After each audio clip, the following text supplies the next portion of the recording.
The Expectation Effect by David Robson. Chapter 4. The Origins of Mass Hysteria. How Expectations Spread Within Groups.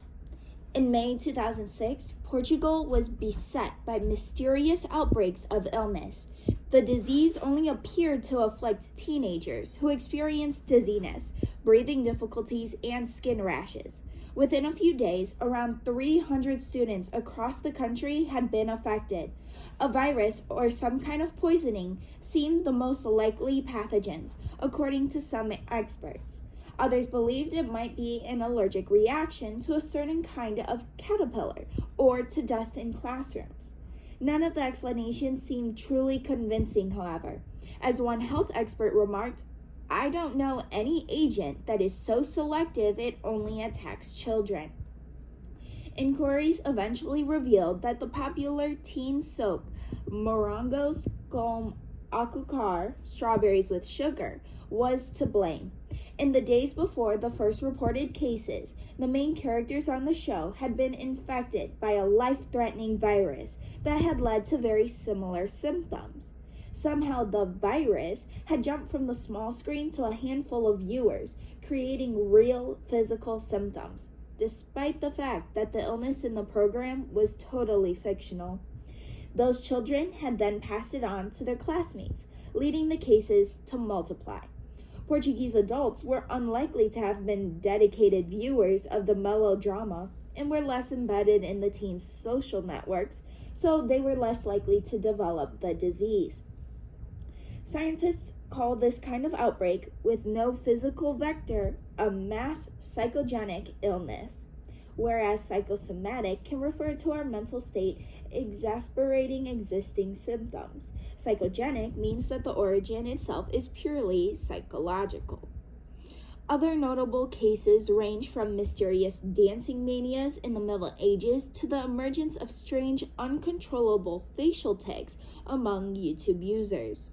The experiences are very distressing for those concerned, yet commentators in the past have often dismissed these conditions as imaginary, willfully deceptive, or the result of a mental weakness that was of little relevance to most normal people. Much like the voodoo deaths, we have assumed that they are rare occurrences that happen to other people. The strawberries with sugar outbreak shows us just how easily psychogenic symptoms can be triggered in otherwise healthy populations. In this case, the cause was soon established and the teens recovered, but cutting-edge research suggests that the same process of social contagion is helping to spread and amplify nocebo effects to millions of people. And it's not just suggestible adolescents who are affected. The research shows that anyone can be susceptible to the social transmission of psychogenic illness. Indeed, there is a good chance that you have caught an expectation effect yourself without even realizing it. And it is only by learning to recognize the signs that we can protect ourselves from being infected again. Mirror, mirror in the brain. To understand the ways that a nocebo effect could spread from person to person, we must first examine the origins of social contagion more generally. This arises through an essential component of the prediction machine, named the mirror system, which allows us to build others' physical and mental states into our simulations of the world. The story begins with a monkey and some peanuts at the University of Parma in Italy. In the early 1990s, Giacomo Rizzolatti's team of neuroscientists were examining the neural activity that leads to purposeful movements, the messaging that tells your hand to pick up an ice cream cone, for example. To do so, they attached a sensor to a macaque's brain and recorded the electrical activity of its neurons as it grasped for a toy or brought a piece of food to its mouth.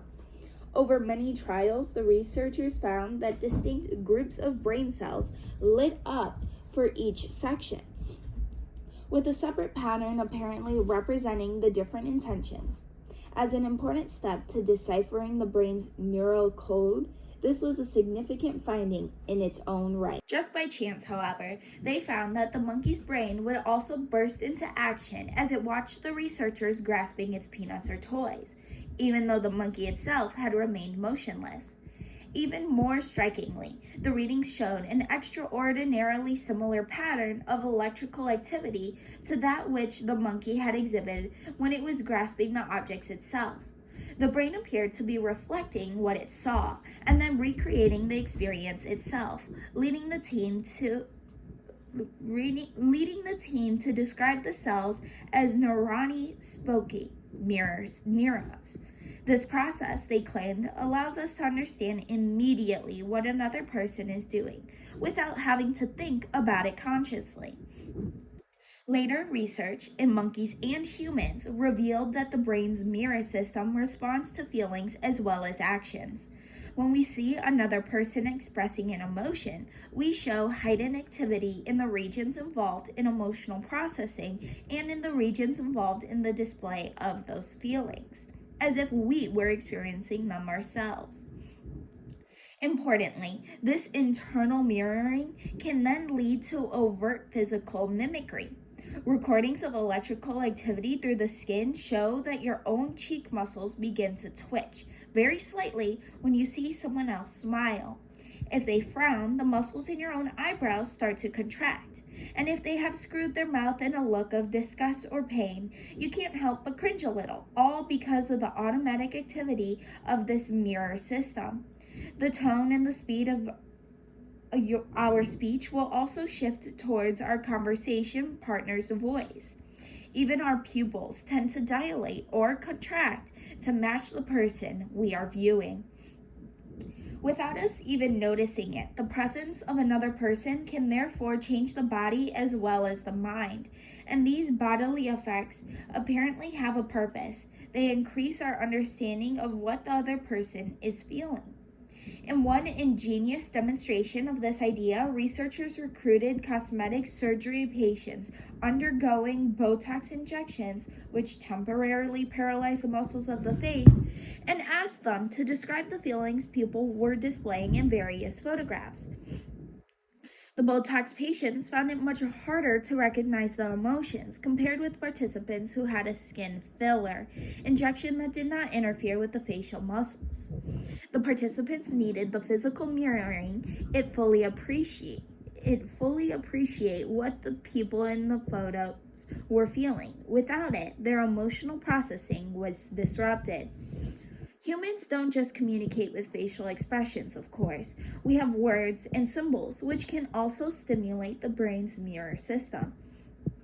If you hear the word smile, you'll experience a trace of activity in emotional processing areas and may even experience small movements in the facial muscles themselves, as if you were actually on the verge of breaking out into a grin. Like our direct mimicry of other people's faces, this leads us to feel a shadow of the effects ourselves, despite there being no objective reason for feeling happier. Quite by chance, Rizzolatti's team and their monkey had therefore uncovered a neural basis for empathy, capable of explaining how our feelings can subtly pass from person to person through a kind of contagion. When people use the expression, "I feel your pain," to indicate both comprehension and empathy, they may not realize just how literally true their statement could be, they later wrote. Most of the time, we experience only a weak reflection of another person's feelings, of course. We don't feel full-blown joy whenever we see a picture of a lottery winner or experience extreme anguish whenever we see someone crying. Their expressions are only going to modify what we're already feeling. But even small effects can add up if we spend a long time in someone's company, or if we have multiple interactions with different people who are all showing similar emotional profiles.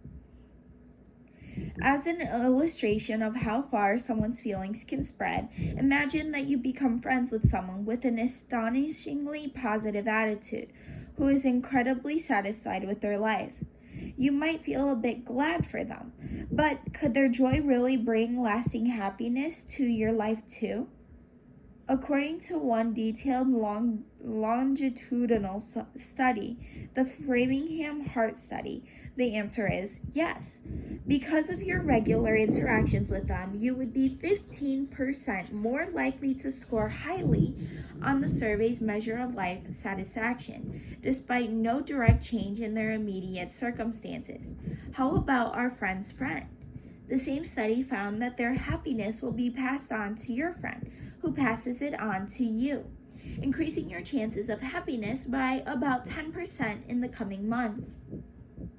Your current satisfaction with life is even influenced by a friend of a friend of a friend, who can increase your chance of happiness by about 6%.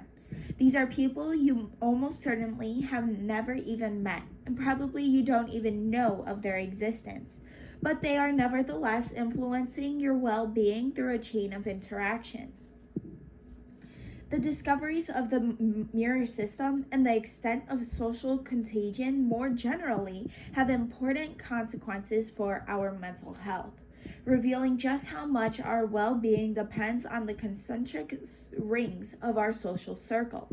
But they can also shed light on the ways that symptoms spread through a group during mass psychogenic illnesses. When we are in a group of people who are all extremely concerned about the threat of a biological weapon, for example, each person can begin to amplify the other's fears, creating a kind of echo chamber that puts everyone in a state of panic. Even more importantly, our overactive empathetic brain might then begin to stimulate feelings such as pain, nausea, or vertigo that another person is reporting. If we are lucky, this effect may not be strong enough to have a real impact on our well-being, but if we are already in a situation where illness seems likely, the simulations of the mirror system could feed into the prediction machine's calculations, creating or exaggerating a nocebo response. And the more we interact with people who are unwell, see their suffering, and talk about their symptoms, the worse we will feel. Giuliani Mazzoni, a psychologist at the University of Hull in the UK, was one of the first to reveal how potent this process could be. She invited a small group of participants to take part in a study of the individual reactions to environmental substances. In pairs, the subjects were asked to inhale a suspected toxin that had been reported to produce headache, nausea, itchy skin, and drowsiness. In reality, it was just clean air. Unbeknown to the real participants, however, the partners in the trial were really actors who had been told to deliberately feign the symptoms as they inhaled the gas. The consequences of these observations were startling. People who saw a partner in discomfort reported much severer symptoms themselves compared with people who did not see the reported side effects. Mazzoni's results were first published in the late 2000s, and we now have a plethora of other studies showing that nocebo-like symptoms can jump from person to person through social contagion. One study mimicking a drug trial found that participants taking an innocuous pill reported 11 times as many symptoms, such as nausea, dizziness, and headaches, after observing an undercover actor feigning sickness. Another examined repeat visitors to blood donation clinics. It is not unusual for people to feel faint or dizzy after their pint has been taken, but these symptoms were twice as likely if the donor had just seen another visitor on the verge of collapse. These socially contagious effects are highly specific. It's the particular symptoms of the other person that are transmitted and heightened during observation, rather than general feelings of unwellness. And they occur over and above the typical nocebo response you might get from a written or spoken warning from someone who is not also displaying the symptoms. Tellingly, your susceptibility to these effects seem to reflect your overall capacity for empathy and your ability to dampen down those feelings when necessary. One standard measure of empathy asks people to rate statements such as, I am often quite touched by things that I see happen. When I watch a good movie, I can very easily put myself in the place of a leading character, and when I see someone who badly needs help in an emergency, I go to pieces. Perhaps because they have a more reactive mirror system, people who score highly on these kinds of questions are more likely to absorb other people's signs of illness and report the same symptoms themselves. They are also more likely to feel better if someone else shows relief. The most striking evidence of expectation contagion comes from Fabrizio Benedetti at Italy's University of Turin. Benedetti has been at the heart of the research into the placebo and nocebo effects and their roles in our health, but he also happens to investigate the effects of altitude on fitness, as the Plateau Rosa Research Facility, which sits on a snow-clad mountain of the northwestern Alps, 35,000 meters above sea level. The location, which remains open for skiing throughout the year, provided an ideal setting to test the way that expectations of illness can spread throughout a group in a non-clinical setting. The study in question focused on the altitude headache, reported by many climbers and skiers, which is thought to be a direct effect of thinning air at great heights. There's little doubt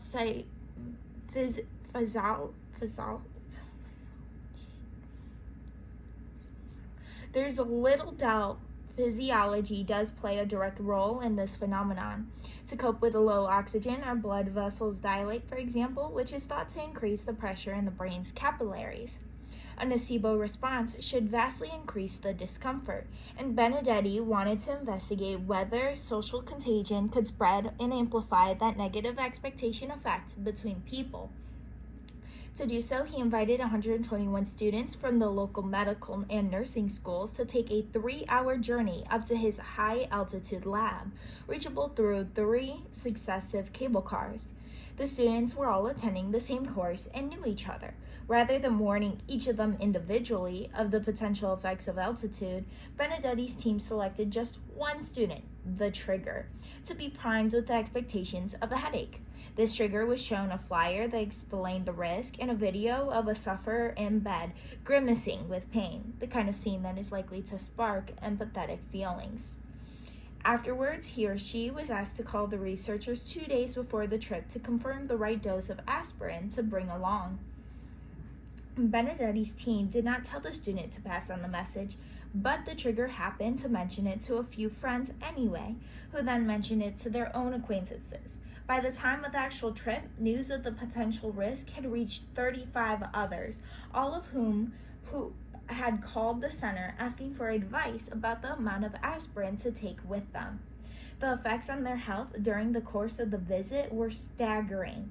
When Benedetti surveyed the group, 86% of these prime students experienced an altitude headache, compared with 53% of the students who had not heard of the risk from their classmates.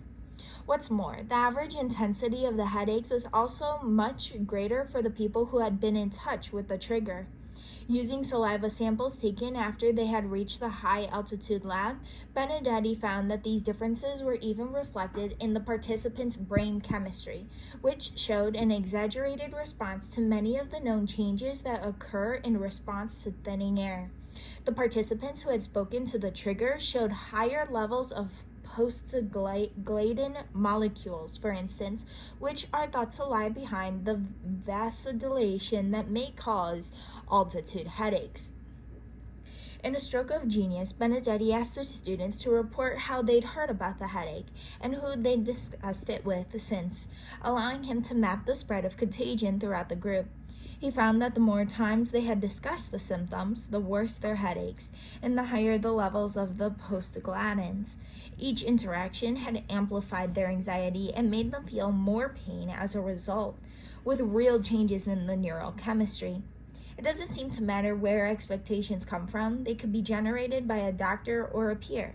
But the stronger expectations are, the stronger the effects will be, Benedetti told me. Perhaps counterintuitively, contagious expectation effects like this could serve a useful purpose, particularly when the risk of a physically transmitted disease is high. Imagine that you live in a region with dangerous ticks or malaria-carrying mosquitoes. If you see people scratching around you or hear them talking about an itch, your brain can heighten your skin's sensitivity so that you are more likely to detect the presence of the insects and remove them before they transmit disease. Similarly, if you've been eating in a group and one of you falls ill, catching their nausea might feel unpleasant, but it could prevent you from continuing to consume a potentially dangerous pathogen. Humans are social animals, after all, and the prediction machine is simply using all the cues it can to prepare you for potential illness or injury. Most of the time, this functions perfectly well. In certain circumstances, however, it can spark large outbreaks of sickness that have absolutely no physical origin. The 3 laws of contagion. Now that we understand the mechanics of how individuals mirror each other's physical symptoms, we can resolve many medical mysteries and identify the precise conditions that make a mass psychogenic illness more likely. If we return to Portugal in 2006, it is easy to imagine how the viewers of Strawberries with Sugar may have felt so involved in the drama, with the brain's mirror system recreating the characters' feelings of illness. Once a few of the teens had started to demonstrate physical symptoms, their displays of illness may have come to infect their classmates' minds, who then infected others, in some cases leading to hospitalizations and school closures. After the authorities started naming the plausible causes, like the presence of poisonous dust or dangerous caterpillars, the cases would have only multiplied until they eventually announced the real psychogenic origin. Similar processes could lie behind many reports of mass psychogenic illness throughout history. In the pre-scientific age, these outbreaks took the form of violent convulsions, fainting fits, and even a series of dancing manias, which afflicted whole towns and villages in medieval and early modern Europe. Across the Atlantic, an outbreak of mass psychogenic illness may have even led to the Salem witch trials of 1692. The reports of paranormal possession began with 2 cousins, Betty Paris and Abigail Williams, who suffered from convulsive seizures, and within days it had spread to the other adolescent girls in the town. Some modern doctors have argued that the fits may have been caused by ergotism, poisoning by a fungus that had infected the residents' crops. But others suggest that the reports bear all the hallmarks of a mass psychogenic illness. It's possible that one could lead to the other, of course. Perhaps Paris or Williams had some kind of organic illness, but the symptoms then spread to others through a contagious expectation effect. In the 19th century and 20th centuries, these episodes became much rarer. Mass psychogenic illnesses more regularly took the form of apparent poisonings that turned out to have no physical origin. One of the most noteworthy concerned the workers at a mill in Spartanburg, South Carolina, who in 1962 began to experience nausea, cramps, bodily weakness, dizziness, and extreme fatigue.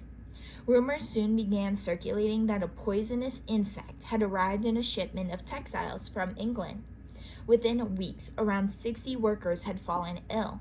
Experts from the Communicable Disease Center combed the entire plant for the culprit. They found black ants, houseflies, gnats, beetles, and mites.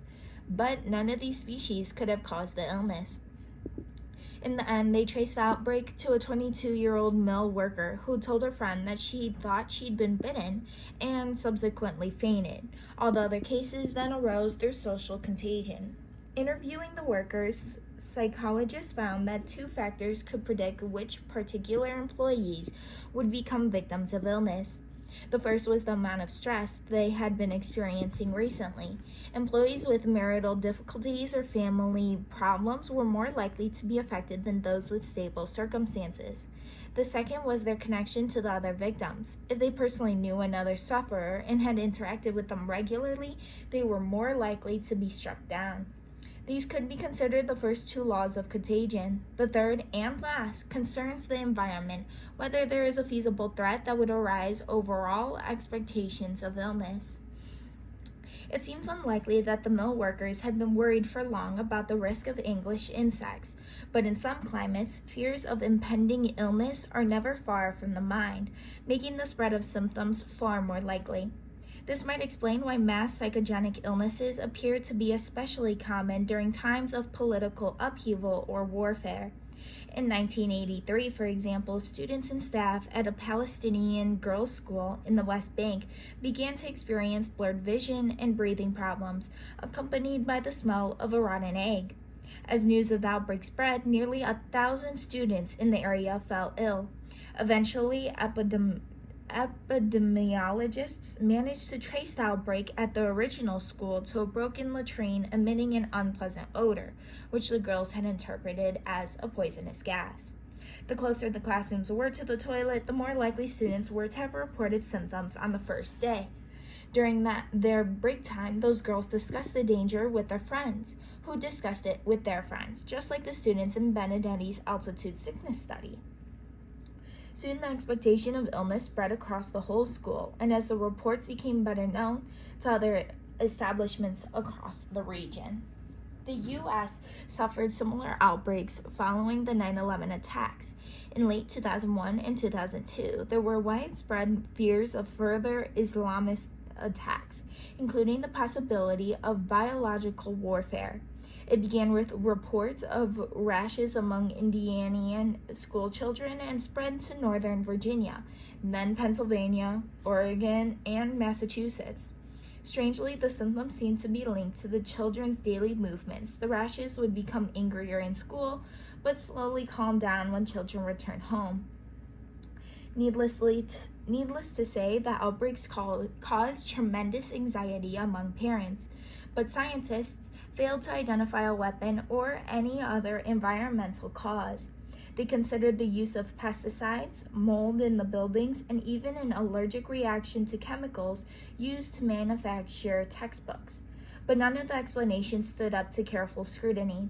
An expectation effect transmitted through social contagion may even shed light on the Havana syndrome, first experienced by U.S. diplomats and intelligence agents posted to Cuba. In the last days of 2016, a CIA operative in Havana arrived at the U.S. Embassy reporting strange symptoms: dizziness, ear pain, tinnitus, and a fuzzy head. The strangest element was the apparent source of his discomfort. At home, he had the same distinct impression that an intensely irritating loud noise was following him from room to room. The sound only went away, he said, when he opened his front door. As news of his experience spread, more colleagues came forward to say that they too had noted the same bizarre symptoms over the previous months. The descriptions of the sound varied from extremely high-pitched, a teapot on steroids, to a baffling sensation akin to driving with the windows partially open in a car. Some reported feeling shaken by a vibration or pressure that woke them up at night. Others heard nothing at all, but still felt a sense of disorientation, confusion, and vertigo. What was clear was that it was highly unpleasant and accompanied by concussion-like symptoms, leading the U.S. government to declare that an acoustic weapon was being used to intimidate its diplomats and intelligence agents.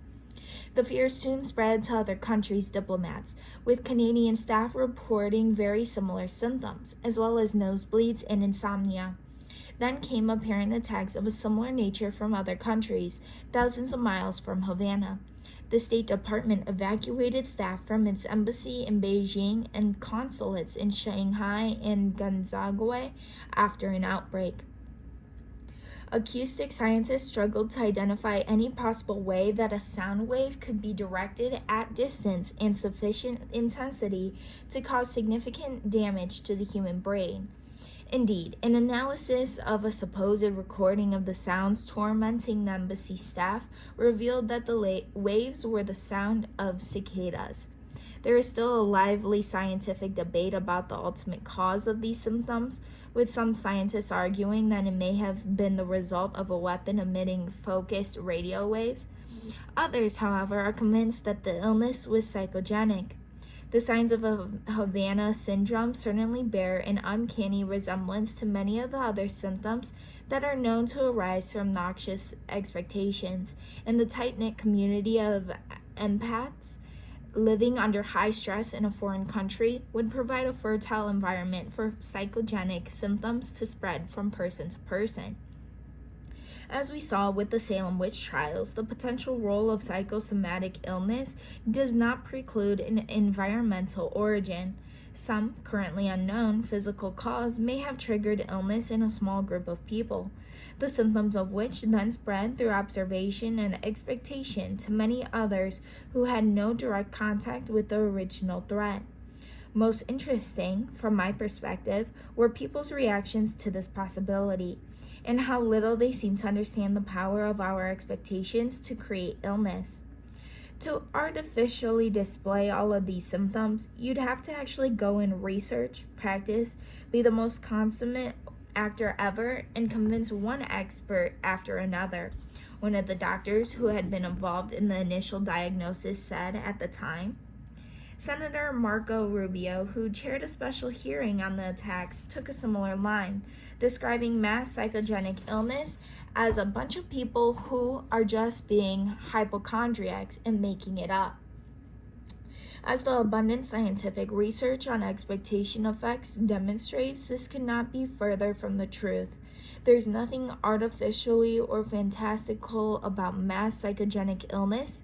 It's a natural consequence of our socially sensitive minds and the prediction machine's astonishing capacity to preempt threats. Viral threats.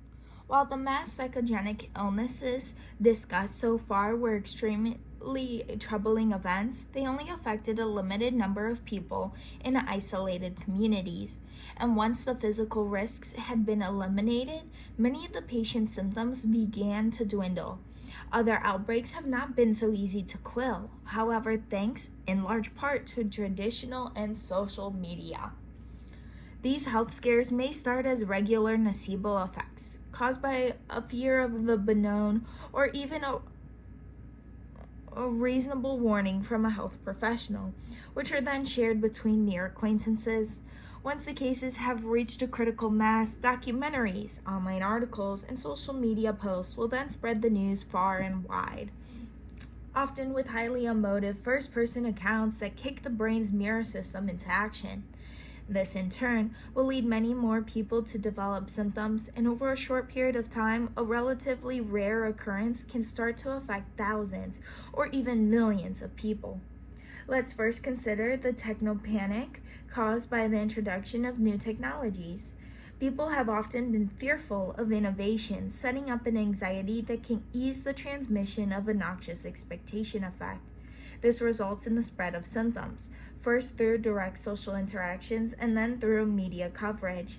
As clearly as 1889, the British Medical Journal reported a sharp uptick in cases of oral overpressure, resulting in a continued buzzing in the ear, giddiness, nervous excitability, and neuralgic pains. The culprit, Alexander Graham Bell's newfangled telephone.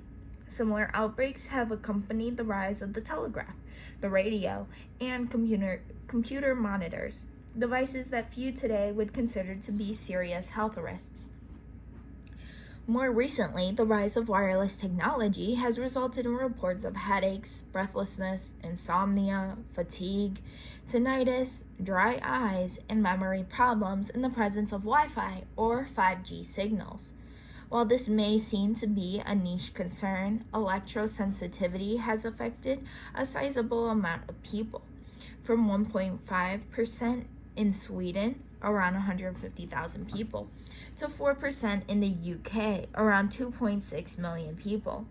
The sufferers believe that long-term exposure to electromagnetic fields can disrupt the signaling between neurons and may lead to cellular damage in the long term.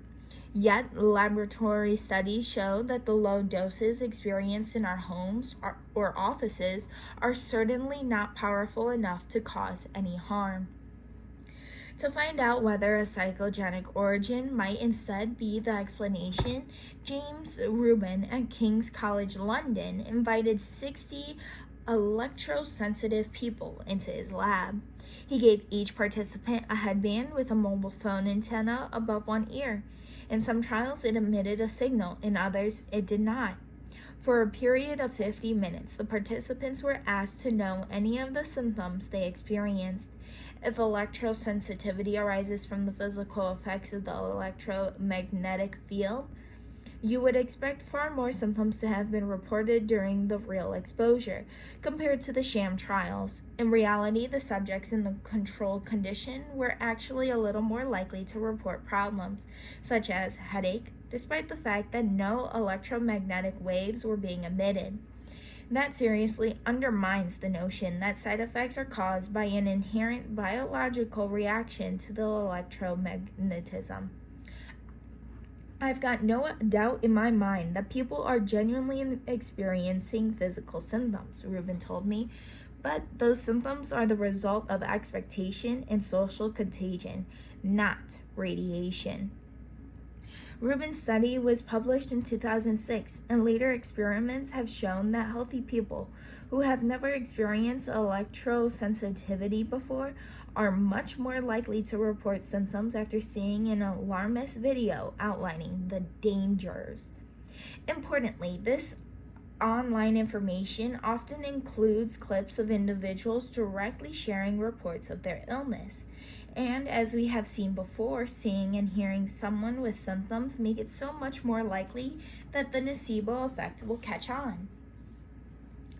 Equally common, but much more problematic for global health, are psychogenic reactions to vaccinations.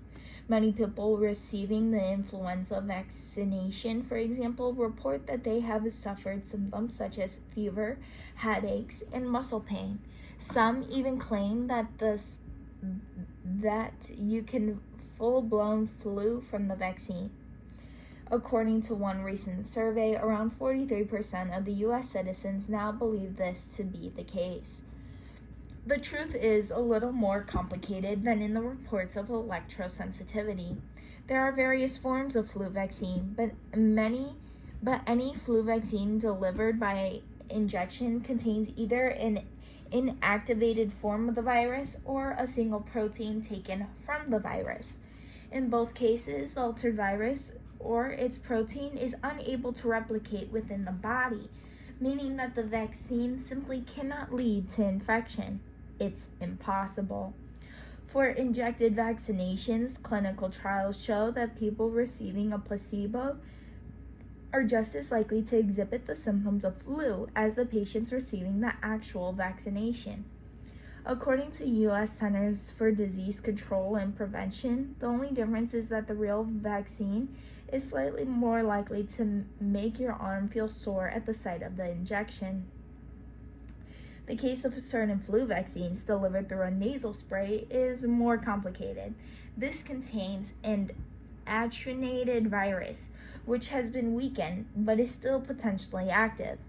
The virulence of the virus has been reduced so that it cannot lead to full-blown flu, but there is some evidence that can lead to mild symptoms, such as a runny nose and moderate fever over the following days. Even so, trials suggest that this direct biological action can only explain a minority of the reports, and that many people's symptoms, particularly in the sensations of fatigue or headache, may be psychogenic. In either case, doctors' warnings might have given rise to some of the symptoms, but the chances of experiencing them will be much greater if you know of a relative or friend who has also felt that discomfort, or if you have seen social media posts complaining of the side effects, and the consequences of that social contagion can sometimes be dramatic. During the 2009 swine flu outbreak, 46 Taiwanese middle school students were taken to hospital with severe sickness following the vaccination, yet doctors found that their symptoms were purely psychogenic. Mass psychogenic illnesses of this kind have disrupted many other inoculation programs, including an outbreak in Colombia in 2014 during the rollout of the HPV vaccination. It began with a few schoolgirls in Carmen de Bolivar who reported severe sickness after receiving the vaccine. Soon, videos of the unconscious and twitching girls were uploaded to YouTube and shared in the in the mass media, resulting in 600 further cases within the following weeks. Once again, investigations showed that the symptoms were purely psychogenic, but the event had disastrous consequences for the program, with a huge drop in uptake over the following years. Very similar patterns can be seen in the side effects of statins. These drugs are widely prescribed to reduce blood cholesterol, which can clog the arteries and increase the risk of heart disease and stroke. There is strong evidence that they can significantly improve a patient's longevity. In the early 2010s, however, patients started to raise concerns about side effects, including chronic muscle pain that appeared to arise from the drugs. These worries were covered by numerous media outlets who interviewed patients describing their agony and published photos of people experiencing extreme pain. Just the kind of content that is going to start activating the brain's mirror neuron system. As a result, thousands of people began to report symptoms and stop taking their drugs. Placebo-controlled trials, however, have shown that the rate of side effects among people taking statins is almost as high among people taking an inert pill. According to a review by the American Heart Association, the difference is less than 1%. Yet people's fears have been difficult to quell, and the rapid rise in cases confirms the ways that individual patient reports, amplified by the media and shared widely on social networks, can quickly create a mass psychogenic illness out of relatively rare events. One comparison of 13 different countries found that the accessibility of negative coverage online is directly proportional to the percentage of patients experiencing side effects in that region. In the US and UK, where negative stories about statins are most frequently encountered, the proportion of patients reporting muscle pain is about 10 to 12%, whereas in Sweden or Japan, it hovers around 2%, which is much closer to the rates predicted by placebo-controlled trials. Perhaps the most prevalent expectation effect concerns the rise of certain food intolerances, which are becoming increasingly common in Europe and the USA. Consider some of the digestive problems associated with gluten, the proteins found in wheat, rye, and barley.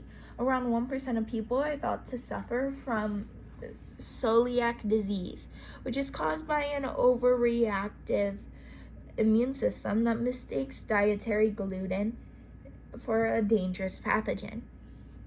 The resulting damage to the gut impairs the body's ability to absorb nutrients and can lead to anemia and other deficiencies. A further 1% of adults may be affected by wheat allergy, in which other proteins in the grain besides gluten trigger an exaggerated immune response, resulting in immediate symptoms such as vomiting and itchiness. A third group, however, report a less easily defined gluten sensitivity. People with this condition don't show the damage to the gut seen in celiac disease or the release of antibodies that characterizes a wheat allergy, yet they still report abdominal pain, bloating, and diarrhea, and headaches. And the latest research suggests that people's expectations often be responsible for this discomfort. In blinded trials, for instance, suspected sufferers cut out all gluten from their diet for a few weeks before they were asked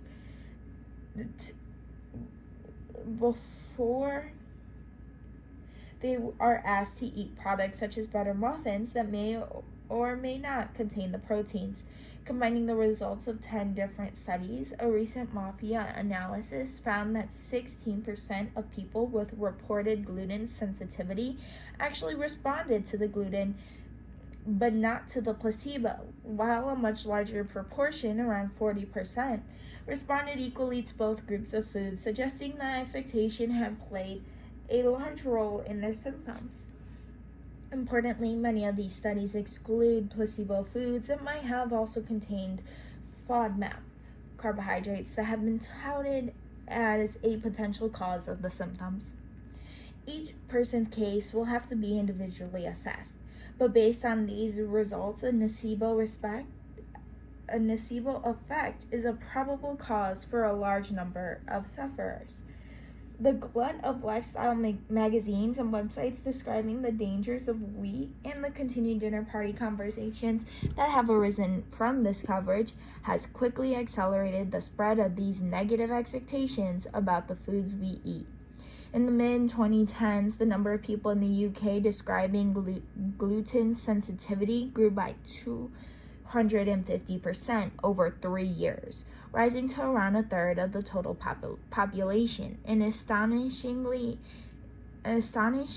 increase that is highly unlikely to arise from any physical source. Data is sparse for other regions, but the trend does seem to be catching on in many other countries. The stench of stigma. These examples are just some of the ways that expectation effects, spread or amplified through social contagion, are currently afflicting world health, but there are doubtless many more. Most certainly, the psychological effects of noxious beliefs may explain some people's reactions to wearing masks during the COVID-19 pandemic, with a sizable number of people arguing that the face coverings left them short of breath and suffering from migraines. Most masks were made of relatively light fabric that should not have obstructed breathing, but the negative expectation of suffocation amplified through social contagion could have contributed to the appearance of these symptoms. Having heard members of my family describe these experiences, I initially experienced some of the headaches and shortness of breath myself. My susceptibility isn't surprising. I score fairly high on the test of empathy, page 75, that is thought to reflect the reactivity of our mirror neurons. And thanks to my knowledge of the nocebo effect, however, I was able to question the origins of those symptoms, and I soon found an online video of a cardiologist performing a workout in a surgical mask, without demonstrating any loss in his blood oxygen level. The demonstration was not enough to recalibrate my brain's predictions, and the uncomfortable feeling soon went away, providing me with another example of our power to reframe and reinterpret our feelings. Anytime we have a new technology, medical procedure, or change in diet, the unfamiliarity of the innovation will create distrust and fear that could lead noxious expectations to infect a population. The challenge for health authorities is to distinguish between the actual physical risks and the product of expectations, and to address people's needs accordingly. To ignore either aspect will do the patients a great disservice. In many cases, a person's symptoms do slowly decline once the possibility of a physical threat has been eliminated and the brain has updated its predictions. But that can only work if the patient trusts the experts bringing the news. If experts don't deliver the message in a sensitive manner, patients are likely to discount the psychogenic explanation and may even decide that there is some kind of cover-up by the medical profession. This will not only exacerbate their own suffering, but also increase the chance that they will transmit the expectation of illness to other people. This is why we urgently need greater public awareness of expectation effects more generally. Fortunately, there is now evidence that teaching people about nocebo effects and their power can help protect them from future mental pathogens. Keith Petrie and Fiona Crichton at the University of Auckland in New Zealand, for instance, have documented the rise of wind turbine syndrome, a mass psychogenic illness caused by the fear of the low infrasound waves created by the sails of wind farms. The symptoms are incredibly unpleasant, including headache, earache, tinnitus, nausea, dizziness, heart palpitations, vibrations within the body, aching joints, blurred vision, upset stomach, and short-term memory problems. But careful studies show that they all arise from people's expectations and the social contagion of symptoms, whether or not infrasound waves are actually present. Petrie and Crichton, however, found that a clear explanation of the nocebo response and the power of expectation to create a physical symptoms could immunize people from the illness. To prevent needless suffering, this kind of information should be incorporated into public health messaging about issues of emerging concern that may be psychogenic in nature. On an individual level, we can all try to be more discerning in the ways we think about potential new health scares.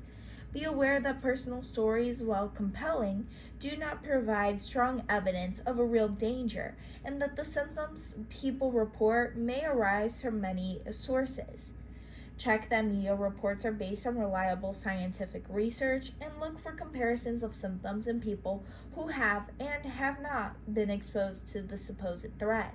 Like the placebo-controlled drug trials, any good study should ideally include some kind of sham exposure that can test whether expectations have played a role. If there is no difference between those populations, you probably don't need to worry. The symptoms are largely the product of expectations. Even if there is a difference, try to take note of whether the absolute risk is high or low. For many health scares like statin intolerance, the purely biological side effects are still very rare. If you have serious concerns for your health, you should, of course, consult a doctor. As people increasingly come to appreciate the power of expectation to create symptoms, we need to abandon the stigma attached to psychogenic and psychosomatic illnesses. Society has, after all, made important strides in advancing our conversations around mental illnesses, such as depression and anxiety. Yet people are quite inexplicably much more dismissive of conditions that may arise in the mind, but then influence the body. According to one of the specialists I spoke to, this stigma is sadly prevalent among medical professionals who may communicate their disdain to their patients. The truth is that we are all susceptible to expectation effects that can bring about real psychological discomfort. Discovering that fact should be no more shameful than having a regular infection, a broken bone, or clinical depression. Psychogenic and psychosomatic symptoms are a natural result of the brain's extraordinary prediction machine, and a recognition of their psychological, social, and cultural origins will be essential as we move on to explore the consequences of our expectations for exercise, diet, stress, and sleep in the following chapters. How to think about health scares. Be aware of the people around you and the ways that your body might start to mimic their mental, physical state through the brain's mirror neuron system. Bear in mind the particular situations that are likely to give rise to a mass psychogenic illness, such as times of high political anxiety, the introduction of new technologies, and the adoption of new medical practices. Try not to associate unfamiliar with dangerous. When considering cases near to you, remember the potential role of coincidence. A vaccine may have appeared to bring out an illness in your friend, for example, but they probably caught the infection before receiving the injection. Apply critical thinking to the health coverage you read. Look for reliable scientific sources and try to find data on people who have and haven't been exposed to the alleged threat. Don't just rely on anecdote or personal stories, however convincing they may seem. If you feel sick with a potential psychogenic illness, seek medical advice, but be open-minded about the possibility that your symptoms could be the result of an expectation effect. Once your beliefs have become entrenched, it may be far harder to undo the effects. Avoid stigmatizing language when thinking about yourself or others. Stigma will only make it harder to question the beliefs that may be causing an illness or exacerbating its symptoms.